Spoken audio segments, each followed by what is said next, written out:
If you run a WordPress website, please listen to this video, especially if it gets hacked.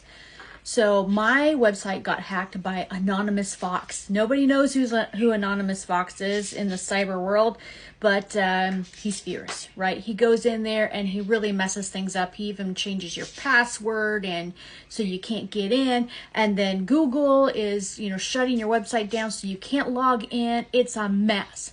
So my website was marked as dangerous, malware all over it. Google wouldn't let me log in. I couldn't get into anything, right? So what did I do? I actually used a plugin called Updraft Plus. It's amazing because what it does is it actually updates your website externally, gives you a backup externally, and you could put it like in the AWS cloud, for example, or if you've got some other storage, they've given multiple ways that you could back it up. So what I was able to do was restore my website with that backup. Now, instead of, there's a couple of ways you do it. You can do it manually where you drag and drop the files into your cPanel.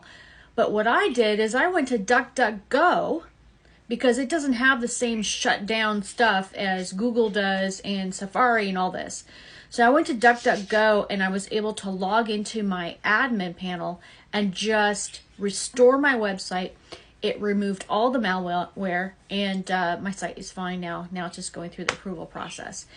And this is really important because when you use plugins on your website, they are security issues. Anytime there's an update that comes through, your website can get hacked. And in my situation, I'm really good at updating my plugins, but Elementor released a new update that took down just a ton of websites, and it's just not compatible with a lot of websites out there, and mine was one of them.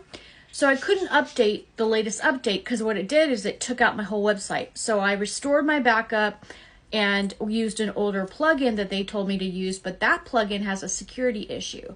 So just keep that in mind, that sometimes you can't update your plugins and you have to have a backup. And that is how you can restore your website. So make sure you use that plugin if you have a WordPress website.